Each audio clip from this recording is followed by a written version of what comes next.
Hello students, welcome to class 12th and today we will start our new chapter. The name of the chapter is विचारक, विश्वास और इमारतें। ये हमारा fourth chapter है जिसे हम आज स्टार्ट करने जा रहे हैं। और इस चैप्टर में जैसे कि नाम से ही आपको क्लियर हो रहा है कि इस चैप्टर के अंदर हम जो है उस समय के विचारक यानी हमारे जो समाज में जो उस समय महान विचारक जिनका जन्म हुआ था, उन्होंने कौन कौन से जो विचार हैं हमारे सामने रखे, कैसे उनके विश्वास थे, मतलब वो किन किन बातों में विश्वास करते थे, उस समय के कौन से रीति रिवाज थे जिनमें वे विचार करते थे, विश्वास करते थे। कुछ ऐसी बातें होती थी जिन्हें वो गलत मानते थे, तो उनके प्रति उन्होंने जो अपने विचार प्रस्तुत किए, ऐसे महान दार्शनिकों के विषय में हम पढ़ेंगे। और साथ में हम अपनी जो है प्राचीन इमारतों के बारे में पढ़ेंगे जो हमारे इतिहास को, एक महान इतिहास को दर्शाती हैं। तो चलिए शुरू करते हैं हम अपने चैप्टर 4 का फर्स्ट टॉपिक। तो आज का जो हमारा सबसे पहला टॉपिक है स्तूप। सबसे पहला प्रश्न आपके मन में ये उठता है कि ये स्तूप किसे कहते हैं। तो जो है लेसन की स्टार्टिंग करवाने से पहले मैं आपको बता देती हूँ ताकि आपके जो सारे डाउट हैं वो क्लियर हो जाएं कि जिस तरह से जो हिंदू लोग हैं, हिंदू हमेशा पूजा अर्चना के लिए मंदिरों में जाते हैं।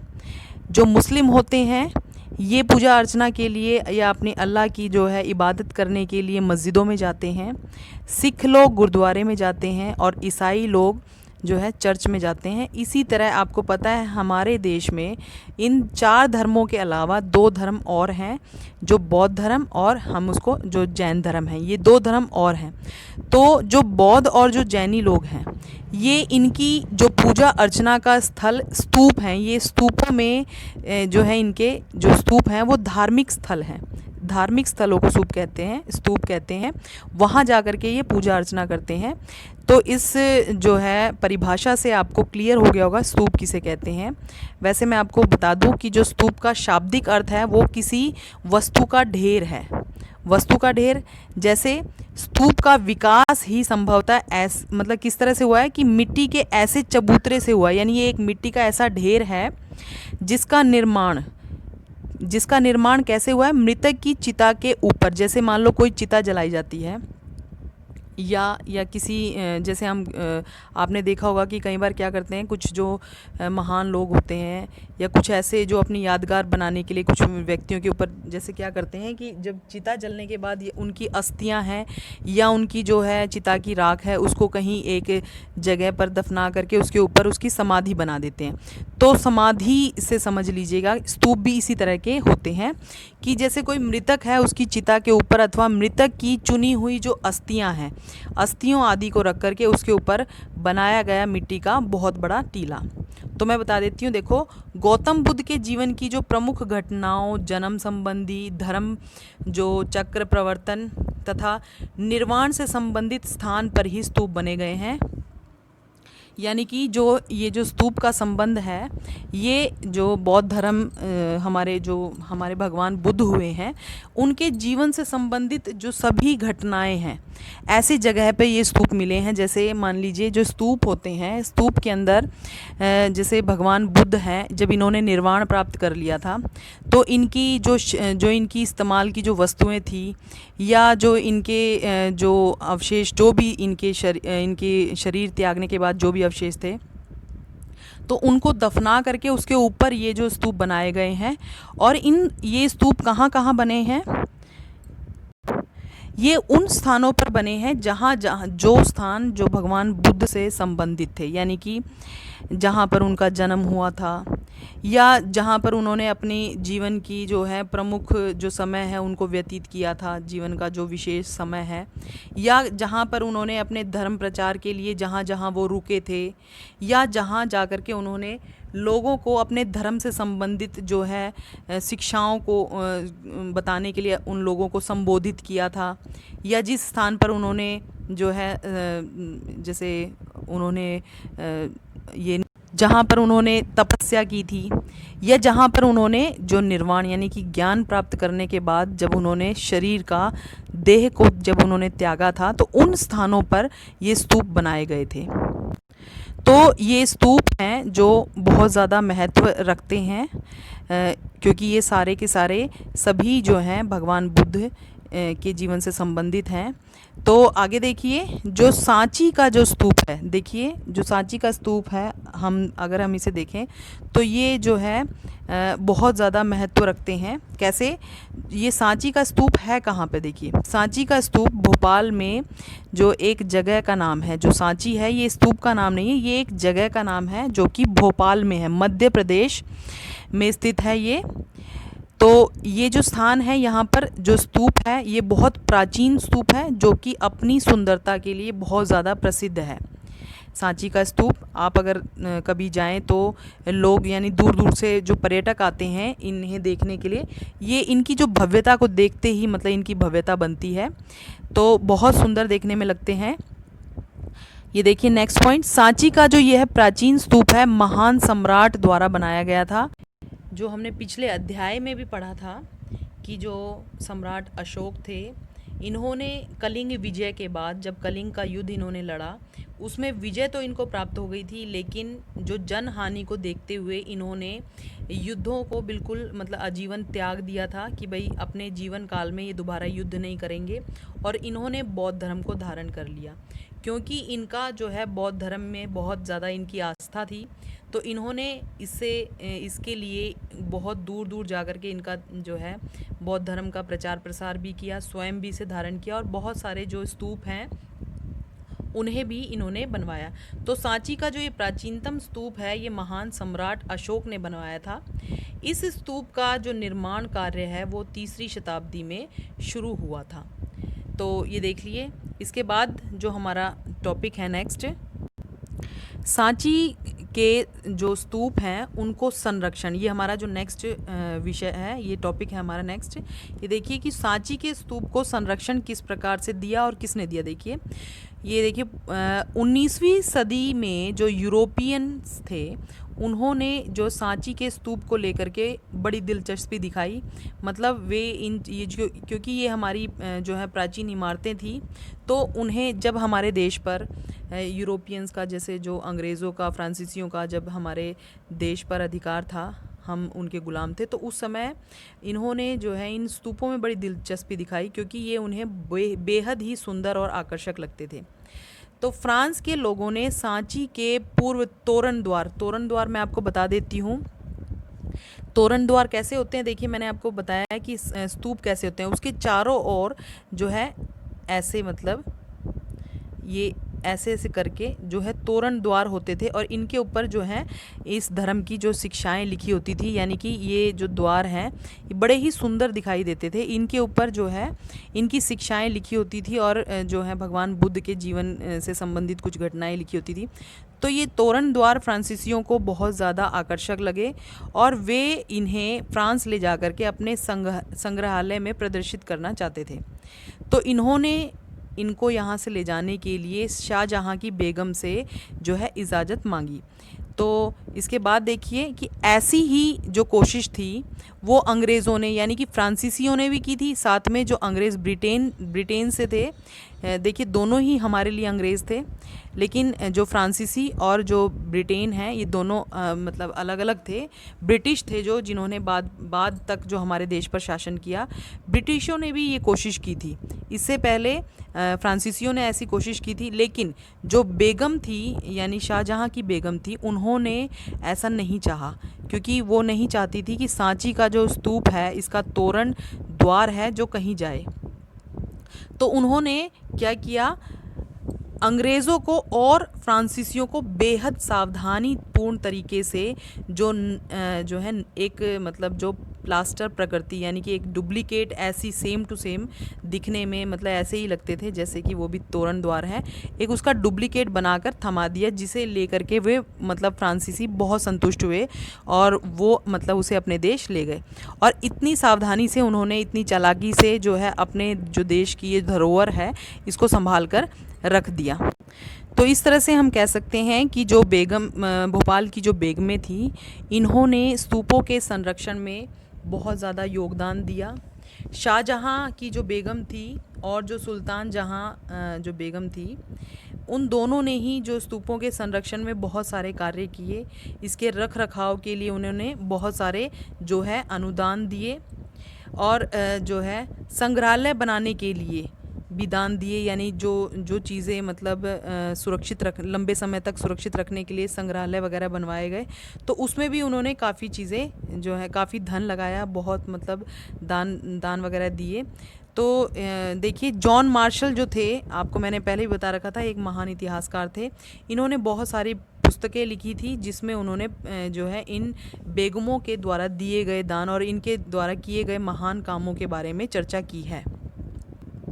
इसके बाद हमारा जो टॉपिक है वो है ईसा पूर्व प्रथम सहस्त्राब्दी, एक महत्वपूर्ण काल। देखिए ये जो काल था, ये जो समय था, ये जिसके बारे में हम पढ़ रहे हैं, ये समय बहुत ही महत्वपूर्ण था इतिहास में। क्यों?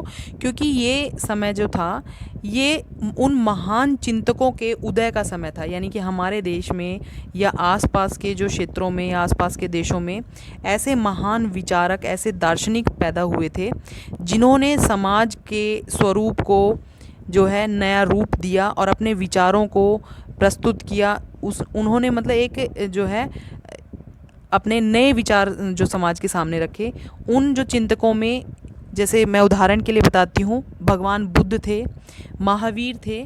ये इनका जो जन्म था भगवान बुद्ध और महावीर का, ये तो हमारे देश भारत में ही हुआ था। कुछ ऐसे महान विचारक भी हुए थे जो मतलब विदेशों से थे, जैसे प्लेटो है, जिसका आप मतलब बहुत फेमस पर्सनैलिटी हैं, जिसे आप जानते हैं, आपने कई बार जो है पुस्तकों में भी पढ़ा है इनका नाम। अरस्तु है, सुकरात है और सुंगतसी है। इन सब विद्वानों ने जीवन के रहस्यों को समझाने की कोशिश की। यानी ये बहुत महान जो है चिंतक हुए हैं, दार्शनिक हुए हैं। इन्होंने जीवन के रहस्यों पर जो है रिसर्च की है और बहुत गहराई से जीवन को समझने का प्रयास किया है। इसके बाद का जो हमारा टॉपिक है वो है यज्ञ एवं विवाद। तो देखिए ये जो सारा चैप्टर है, इसको कनेक्ट करते हुए अभी मैं आपको बताती हूँ कि जो यज्ञ और विवाद, देखिए जैसे कि आप समाज में देख रहे थे कि उस समय जो है बौद्ध धर्म का समाज पर काफ़ी प्रभाव था। लेकिन जो कुछ लोग हैं जो हिंदू धर्म से, जो वैदिक परंपरा से जुड़े हुए थे। अब आप देखिए कि यज्ञ और विवाद, यानी इन जो यज्ञ आदि जो वैदिक जो हमारी परंपरा थी, उसमें विवाद किस चीज़ का था, ये अब हम पढ़ेंगे। तो ये देखिए, वैदिक जो परंपरा थी उसकी जानकारी हमें ऋग्वेद से मिलती है। यानी यज्ञ आदि के बारे में हमारी जो जानकारी है हमें कहाँ से मिलती है? हमारे वेदों से मिलती है। वेदों में सबसे आपको पता है हमारे 4 प्रमुख वेद हैं, ऋग्वेद, यजुर्वेद, सामवेद, अथर्ववेद।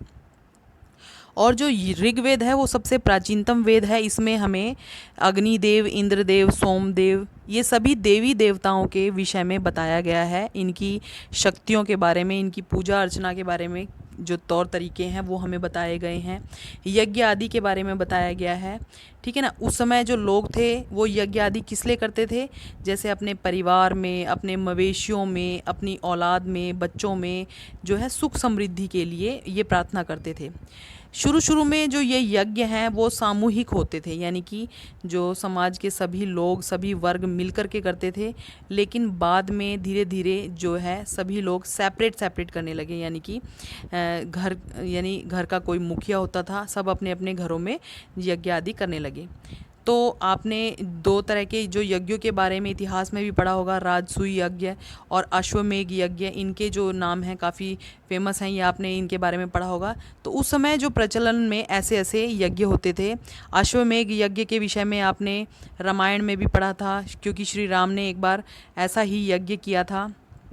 और जो ये यज्ञ होते थे, ये यज्ञ इतने विशेष होते थे कि इन्हें आम जनता नहीं करवा पाती थी। इन्हें सिर्फ जैसे राजा या जो है सरदार वगैरह जो मतलब धनी वर्ग होता था वही करवा पाता था, और वो भी धनी और शक्तिशाली वर्ग। तो ये कैसे, किस वजह से ये इतने विशेष होते थे? क्योंकि इनका जो है इनका जो समय काल होता था वो 1 वर्ष का होता था। ये यज्ञ आदि जो है 1 वर्ष लग जाता था इनकी, जैसे इनको तैयारी करने में या इनको पूरा करने में 1 वर्ष की जो लंबी अवधि थी वो लगती थी। और यज्ञ होने के बाद जो है कुछ एक जो प्रक्रिया होती थी, जैसे घोड़ा छोड़ने की प्रक्रिया होती थी कि भाई जो शक्तिशाली राजा या कोई शक्तिशाली सम्राट या जैसे कोई सरदार है, वो मतलब एक घोड़ा छोड़ता था और वो घोड़ा जिन जिन क्षेत्रों से निकलता था वो क्षेत्र अगर उन क्षेत्रों में कोई उस घोड़े को नहीं रोक पाता था तो वो क्षेत्र उस राजा जिसने ये जो अश्वमेध यज्ञ करवाया होता था उसके अधीन माने जाते थे। यानी कि वो ऑटोमेटिकली वहाँ के जो सरदार होते थे या राजा होते थे अपने आप को मतलब यज्ञ आदि करवाने वाले राजा के अधीन समझने लग जाते थे, यानी उनकी अधीनता स्वीकार कर लेते थे। आपने ये देखा होगा रामायण में भी कि जिस समय राजा राम ने अश्वमेध यज्ञ करवाया था तो उनके जो है जब उन्होंने अश्वमेध यज्ञ के बाद घोड़ा छोड़ा था तो उन्हीं के पुत्रों ने जो है उन्हें रोक लिया था और युद्ध में जो है युद्ध के लिए उन्हें ललकार दिया था। तो देखिए, जो हमने अपनी वैदिक सभ्यता से यानी वेदों में जो लिखित जो हमें बातें मिली हैं जिनसे हमें यज्ञ आदि के महत्व का पता लगा, इस पर हमने चर्चा की कि जो आम व्यक्ति है उसके जीवन में जो है यज्ञ का कितना महत्व होता था, वो अपने परिवार की सुख शांति के लिए किस तरह से यज्ञ आदि करवाते थे और उनका जो है यज्ञों का उनके जीवन में महत्व होता था।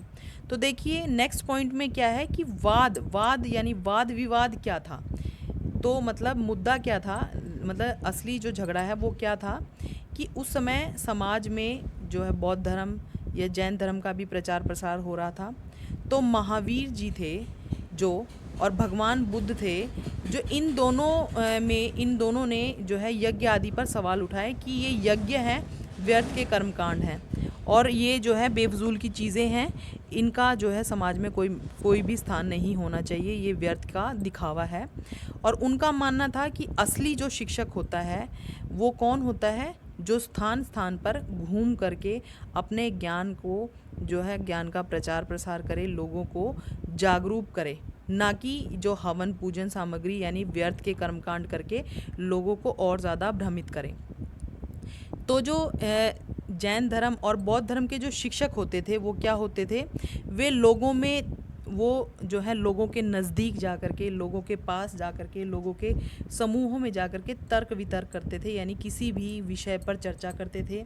और इनकी जो चर्चाएं होती थी वो झोपड़ियों में या उपवनों में होती थी, यानी ये एक स्थान से दूसरे स्थान तक जाते थे। लोग अगर जंगलों में रहते थे तो उनके पास तक जाते थे, ठीक है ना, गांव गांव में जाते थे, ये लोगों के पास यानी लोगों से जुड़ने का प्रयास करते थे और तर्क वितर्क करते थे किसी भी बात पर, किसी भी बात के विषय में उसके पॉजिटिव और नेगेटिव दोनों तरह की जो बातें करके और उन्हें जो है सत्य का आभास करवाते थे कि वास्तविकता क्या है समाज में, हमें व्यर्थ के कर्मकांडों में नहीं घूमना चाहिए।